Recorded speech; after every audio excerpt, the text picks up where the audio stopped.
This video contains content about psychological and physical abuse, which, because YouTube is sometimes quite silly about the things we can talk about, I will be referring to as absence, partly because it has similar letters, and partly because I like saying words like censor in a non-ironic way.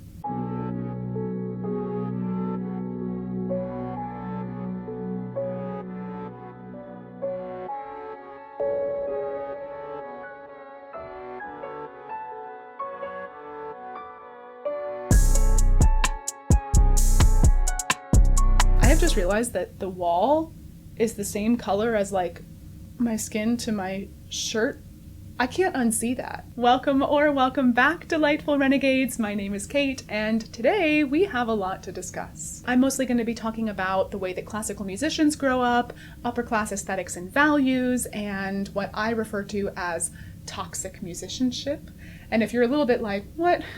That's okay. It should all make sense by the end. I want to start by talking about this article that went a little bit viral in the classical music community. It was published on Medium in 2022, and it was written by a Juilliard grad and ex-clarinetist Zach Manzi. I'm going to read this tragically relatable excerpt. I received several opportunities to produce my own concerts through the Academy, and found that most of the staff was somewhat resistant to my ideas, many of which they considered to be unusual or even radical. I had to do a considerable amount of ego stroking along the way, particularly for the Academy's artistic director, who summoned me to his office to lecture me for creating something under his watch that reminded him of, quote, daytime television. And then he goes on to say, I've been working to know myself apart from my identity as a musician, which I always held in higher regard than my inherent worth as a human being. Life is much bigger than music, but I never really understood that until I left. So this article got a lot of clapbacks from classical musicians and audience members who are still very much a part of the industry. For me personally, what I thought of when I read this article was, is this not just every person who's ever left an authoritarian organizational system rebranded? Like, I remember Rhett McLaughlin talking about leaving the church in these kind of similar terms of identity and value.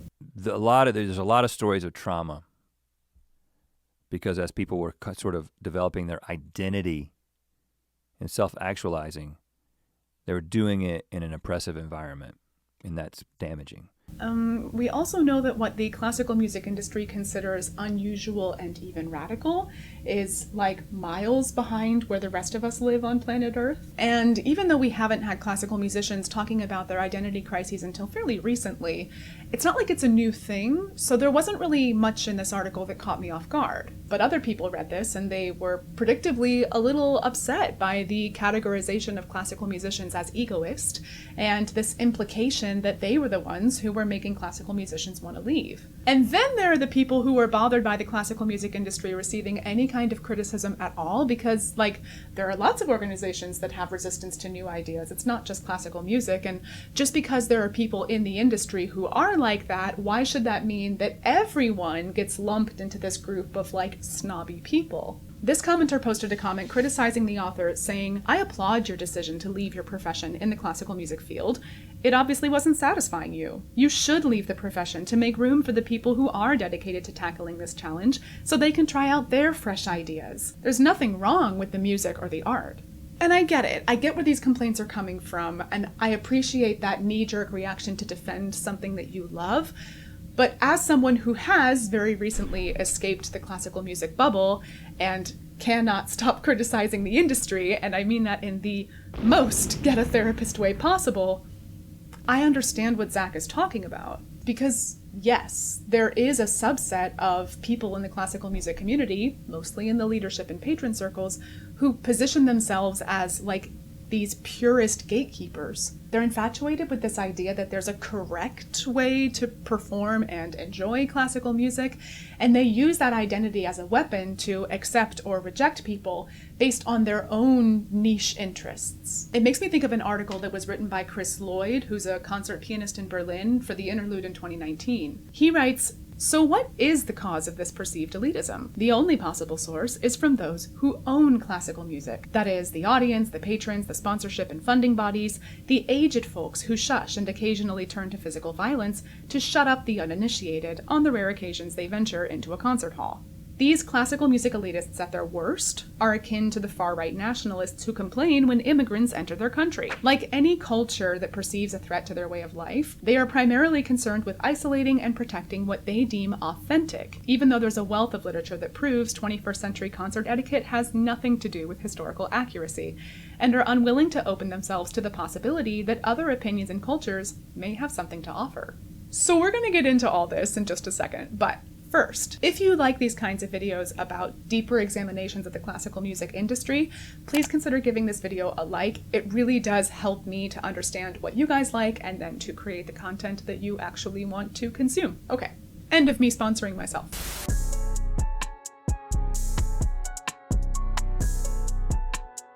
So the behaviors Manzi describes, both among the leadership that he was under and the things that he experienced himself, are what have been called elitism. But before we can talk about what elitism looks like in the classical music industry today, we have to go back to the beginning, which is, unfortunately, the church.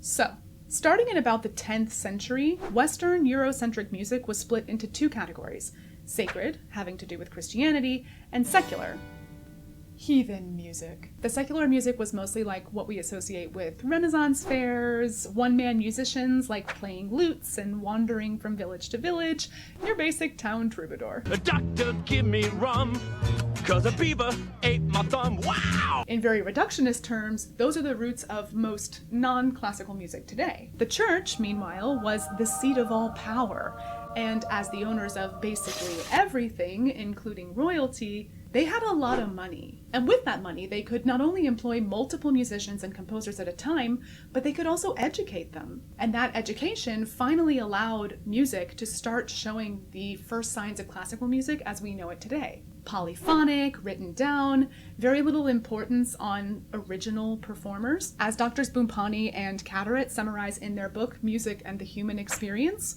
during the Middle Ages, a notational system slowly emerged thanks to innovations of two great composers of the school of Notre Dame, Léonin and Periton. The standardization of a notational system allowed composers to share their music across Europe and preserve music for centuries. Fast forward to the Age of Enlightenment in the 1700s. The church had been destabilized during the Protestant Revolution in the 17th century, as I'm sure we all remember from history class, right? And as nobles began rising back into power, musicians shifted from being employed by the church to being employed by noble families. And, by the way, this is the model that a lot of composers we still know today lived under, composers like Haydn and Mozart. And then in the 19th century, when all this wealth started to take a huge hit because of the Napoleonic Wars, composers and musicians who had come out of this educated lineage found themselves able to make money without the support of a patron for the first time ever. It was also around this time that there was this huge interest in creating organizations that were dedicated to teaching and performing and preserving what we now think of as classical music, which is basically everything that has its roots in Western, Eurocentric, white history. And when wealth finally came back to Europe at the beginning of the 20th century, the focus kind of shifted from supporting these musicians personally and started being poured into these organizations instead.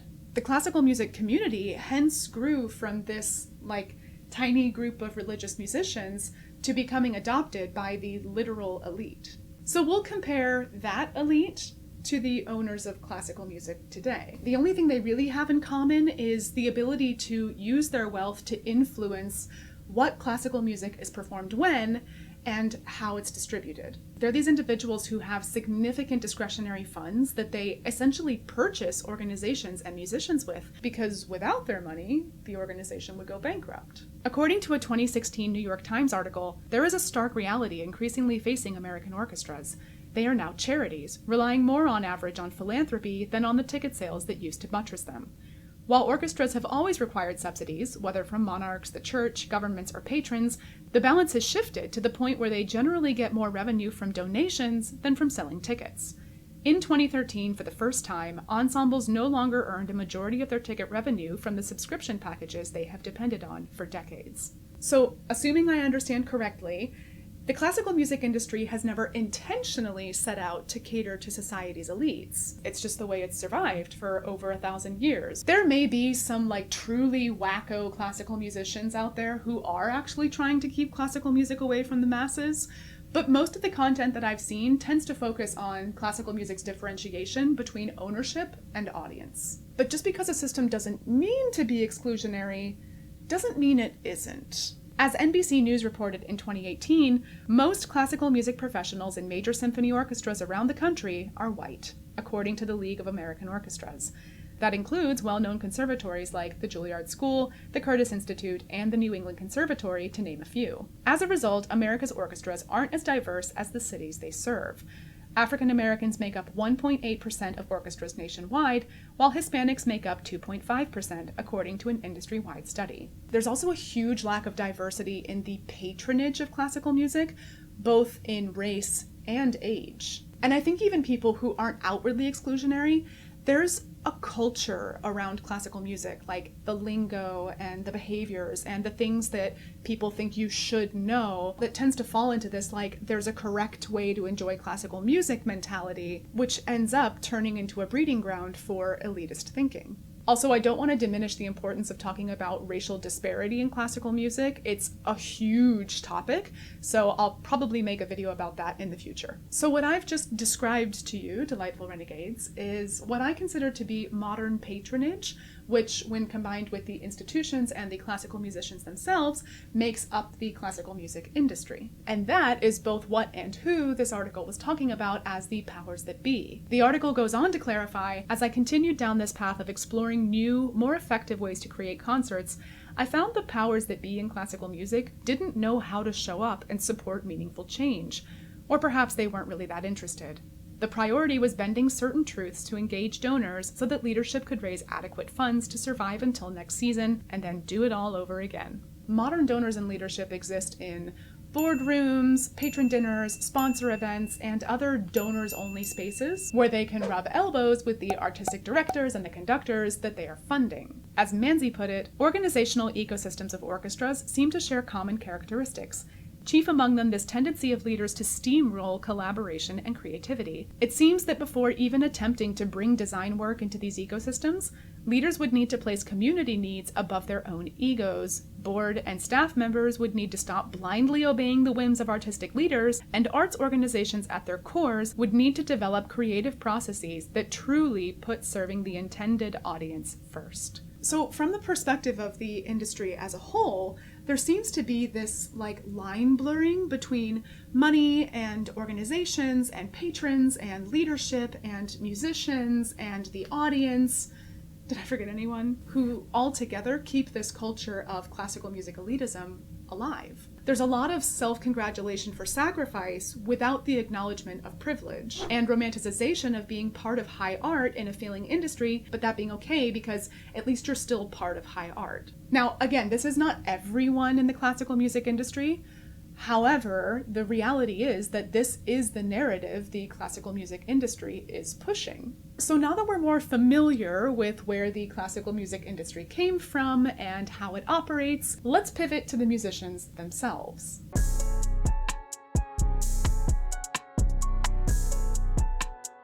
The children will stay at the primary school until they're about 11, when they will go to one of several types of secondary school according to their ability and interest in different subjects. So just to make sure we're on the same page here, classical musicians don't just waltz into the industry having started singing opera last week. Most of the time, musicians become a part of the classical music industry when they're in elementary school, when they start taking lessons from someone who has themselves been part of the industry since they were a child. So this is where we'll start, with the child's first years of indoctrination into the industry. And let me just take this moment to say, before we keep going, that of course the things we're going to talk about do not apply to every single person who has studied classical music. Of course. But generally, it's true for the vast majority. As Dr. Dan Elphick from the Cult of Musicology YouTube channel puts it, studying classical music is extraordinarily expensive. The far majority of people studying classical music in an academic context are from a privileged background. With the rapid demise of free school schemes, instrumental learning is something increasingly privatized and paid for by families themselves. The elitism in classical music is manifest in who studies it and their economic background. But even before schools started slashing their music education programs and forcing individual families to pick up the costs, music students coming from privileged backgrounds was a thing. We see this like everywhere in literature. Think any Jane Austen character, think of Christine Daae, think of Sherlock Holmes. And even though not every classical musician student aspires to have this like sparkling career in the industry, they all do join generally for the same reason: self-improvement. Which, some have argued, is a concept that is a luxury of the privileged in and of itself. But where everyone in history was seemingly aware that an education in the high arts was a luxury that was reserved for the non-working class, our modern-day classical music education system seems to have convinced itself it's not, despite a lot of evidence to the contrary. As Viola Gina writes in an article published in 2021, the mere ability to pursue a music degree or career is a mark of privilege and elitism. The cost of private music lessons, instruments, musical accessories, sheet music, summer program tuition, and competition entry fees can be prohibitive to lower-income families. Not only that, many parents may not be willing or able to support their adult child in the years following a music degree where they will be making poverty wages. These privileged students then actually do become students by joining ranks with a teacher, usually someone who has achieved some kind of prominence within the industry themselves. I think the first thing to note here, for those who may not know, is that the relationship between a young, talented music student and their teacher has been compared to the same kind of relationship between an Olympic coach and a talented young athlete. It's hours of highly personal, individual contact combined with a very pressurized environment to perform for an elite, judgmental audience with inhuman expectations. And you would think that teachers would be really carefully considered for a track record of understanding the power of that dynamic. But instead, as pianist Ian Pace writes in an article in Test magazine, many musicians are engaged as teachers primarily on the basis of their achievements as performers, and the result can at worst be disastrous. It can lead to the cultivation of entourages of adoring young students to be molded into quasi-clones of the great guru as extensions of his or her ego. Sometimes, students who do not conform to these teachers' expectations can be the subject of jealous resentment, leading to callous cruelty through attempts to destroy their confidence. I don't think it's intentional, per se. I don't think the industry has maliciously set up this environment where teachers have the ability to, and I'll use the word from the beginning, absence developing young students. But because of the lack of initiative to do anything about it in the industry, the culture, and unfortunately the stories, are there. And it definitely doesn't help that the teachers, who are a part of the industry themselves, probably experienced similar situations, either in their childhood or in their professional life, albeit in different ways, which then feeds into this larger cycle of elitism and absence. And as if that's not enough, it's not just the guru worshipping or the potential for the psychological and physical absence that a classical music student can experience. They spend hours of their days and weeks in isolation for disciplined individual practice, usually missing out on other child socialization activities that could help them develop a more well-rounded view outside of both their privileged peers and the classical music industry. Shinichi Suzuki, the founder of the Suzuki method of music education, famously said, "Practice only on the days you eat." Granted, the time that children spend practicing increases with age, so it's not like we're locking these kids into a room for 4 hours until they play all of their scales perfectly 10 times. But the expectation of diligent conformity to the style, the community of like-minded peers from a similar background, and the environment of either teacher worship or teacher absence turns these children into young adults who find it very difficult to conceive of any kind of childhood that didn't include some form of classical music. It's a self-fulfilling elitism prophecy. Many comments on the original article were left by people who had walked away from the industry, ex-classical musicians. And one person said, "I found that to make it as a musician generally required a one-dimensional focus. Most of my fellow music students seemed to know or care about nothing but music. I loved making music, but felt there was so much more about the world that was compelling." Along the same vein, another person said, "I am a classically trained and groomed musician. As a singer, it was a cutthroat world, and I ticked the wrong people off at one time, so my options were limited. I have spent my time as a musician encouraging people to learn how to sing and play instruments anyway, without an eye to anything other than the joy it brings." And yet another person said, "I'm a Juilliard piano grad who now works for a Silicon Valley company as a data scientist. All I'll say here is that if you are in classical music, you should know you are in a very insulated bubble." The second you step outside that bubble into the real world, you will have to work to remember it's even there. I think these are all super valid points about this bubble that forms around classical music students, particularly as they get older and they start to enter into the conservatory years. The new and most important lesson that you learn at this point as a classical musician is keep the money happy. Money, please! Money, please. Whether that's your scholarship sponsors or donors to the institution or even the artistic director, who is himself, of course, expected to keep the money happy, the lesson is the same. To really qualify as a classical musician at the conservatory level, though, it's not enough to conform like everyone else or have these conversations about the power of classical music. You have to attend recitals instead of clubbing on a Friday night. You have to be able to hold your own in a debate about the merits of each Mahler symphony. You have to have a really strong opinion about whether vibrato is acceptable in a Handel da capo, or else your friends are probably going to be like, how did you even, get into this school? And God forbid you listen to Taylor Swift once in a while. For conservatory students who do manage to land a place in the classical music industry as a professional, it's almost guaranteed that they're going to have this sense of having earned it based on everything they had to do to get there. And since the number of musicians who do make it is so small, of course there's a community that forms around it, a community of very similar people from very similar backgrounds who come together as the elite of an industry that is itself already elite, supporting and envying each other, sometimes in equal measure. Not to mention the absolute lack of any kind of job security, which means professionals live in constant terror of their colleagues, injuries, and of course the never-ending flow of fresher, younger, newer talent. But the biggest problem I have with this bubble of indoctrination, taking these kids and essentially turning them into disciples of the classical music industry, is that the elitism of the industry becomes almost invisible to them, but their warped worldview painfully obvious to everyone else. Similarly, in the circles of patrons and leadership, their inability to see their own elitism prevents them from being able to embrace the literal hundreds of solutions that have been presented over the years. In a 2020 New York Times article titled "Black Artists on How to Change Classical Music,"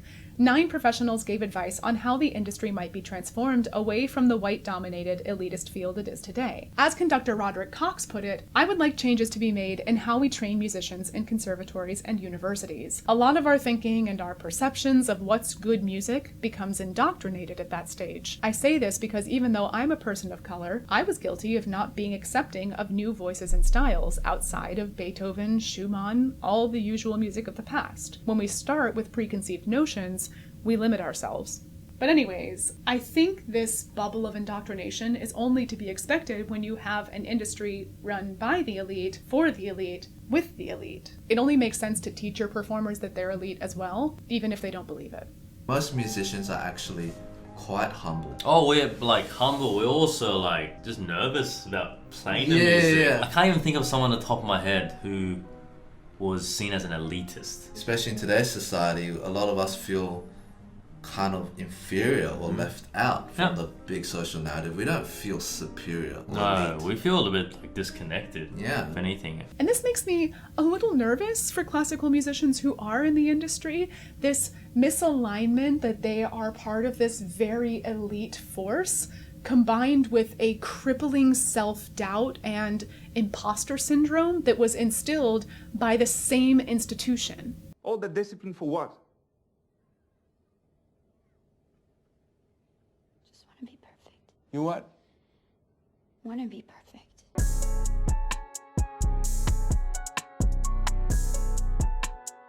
Even though I don't want to take away from the importance of personal responsibility, I do think there are some toxic behaviors in the classical music industry that have contributed to this perception of the arrogant classical musician as a kind of defense mechanism. According to Manhattan Medical Arts, toxic traits include unsupportive and unpleasant behavior, being manipulative, judgmental, controlling, and self-centered, which can be the cause of various negative feelings and emotions like depression, anxiousness, worthlessness, and unhappiness. In 2019, Classical Music Magazine published an industry-wide survey that revealed that the environment within the music industry is one which leads to an alarming level of stress and mental health difficulties, with 63% of respondents having accessed professional services, not necessarily through work, on grounds of stress or mental health difficulties. 32.3% of respondents have even used alcohol or other substances to help them cope at work. And with the majority, literally, of classical musicians experiencing some kind of mental health issue, we have to wonder why.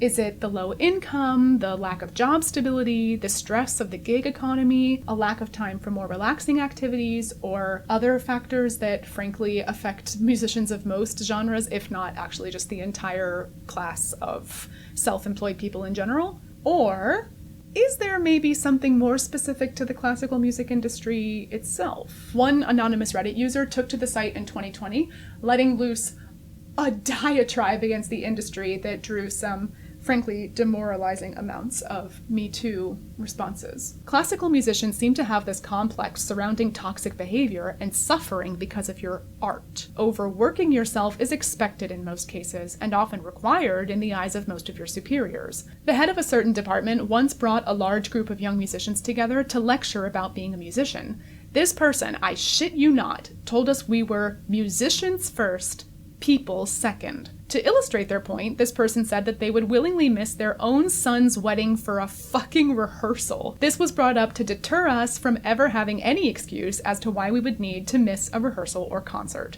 In a different article on Medium, ex-violinist Suzanne Humphreys explains her experience at a conservatory. She writes, "Music students know to expect some criticism from professors during class, but to sit through hours of professors going on rabid, vitriolic tirades against the students, or to be told that we're lazy because we're relaxing for half an hour between classes instead of practicing, or just because they're in a bad mood, was not acceptable. But I didn't know that at the time. I can't count the number of times I caught glances of panicked students enduring a conductor's wrath, or heard students getting yelled at by their private instructors through closed doors. One conductor occasionally singled out a student in front of others and asked what they were even doing there if they couldn't play music properly. I wouldn't go back to classical music because I wouldn't go back to a toxic and emotionally absensored relationship, which is exactly what that was. And I know I'm kind of beating you over the head here, but I really want to drive this point home, so the last article I will quote on this topic is from the original author's article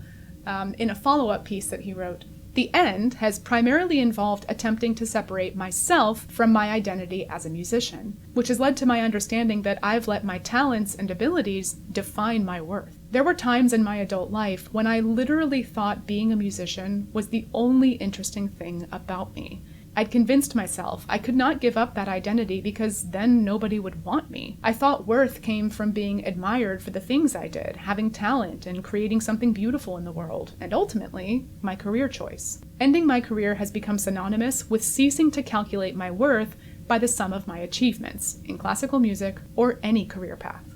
And there are many more first-hand accounts of the toxicity in the classical music industry, but I think we get the picture. And to me, this is what makes the classical music industry specifically different. A lot of the stuff classical musicians deal with in this normal, borderline, if not outright, absensive work environment has to do with their value as a human being rather than the worth of their skill. For instance, it's much more common to hear a phrase like, "You're just not good enough," instead of "your skill just isn't good enough," because the industry profits on the classical musician's need for external validation, not like their intrinsic health and confidence. So because there's so much tied up in your identity, it makes sense that there would be a backlash to criticism of the classical music industry. You want to dance the mask, you must service the composer.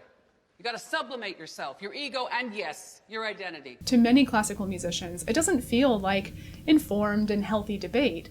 it feels like a personal attack. According to the medically reviewed website Psych Central, while staying in an absensive relationship, the victim uses coping strategies. These coping strategies tend to be self-protective in nature. They include denial, minimization, addictions, arguing, defensiveness, rationalization, compliance, detachment, and dissociation.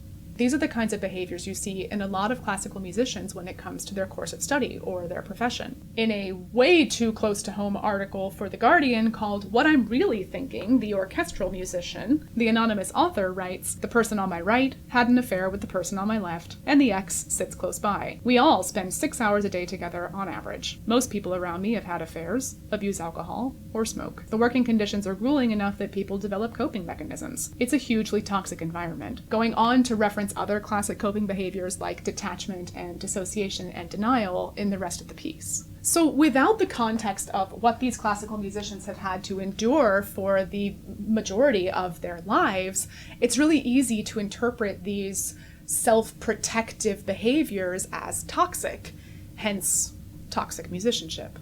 Now, I don't necessarily think there's anything wrong with passion or allegiance to an industry. I don't even object to like a community that forms around it, but where I start to get concerned is when that allegiance is no longer a choice. When the people inside the industry don't feel comfortable having these normal, open, critical conversations because they're afraid it might be a threat to their career or community or identity, particularly if that industry is already known for being exclusionary. The good news is there are a lot of musicians inside the industry who are fighting for change. They may not necessarily be looking to like dismantle the entire industry because, of course, not everything can or should be completely reset, but the conversations have started around how we can make classical music more inclusive and even enjoyable without being so self-destructive. But, you know, take me with a grain of salt. I'm on the outside now, so there's a lot I don't know. Okay, loves, that's all I have for today. Thank you so much for lending your ears. Tell me in the comments what you think about toxic musicianship and anything else we discussed today. I'm really interested in your input because I feel like this is one of those topics that still kind of flies under the radar, you know? This gap, I guess, of how the classical music industry views itself versus how the rest of the world views it. I guess because, like, I'm in that gap. Anyways, thank you for sticking around. I hope you have a passionate rest of your day or evening, and I will see you next time. Bye!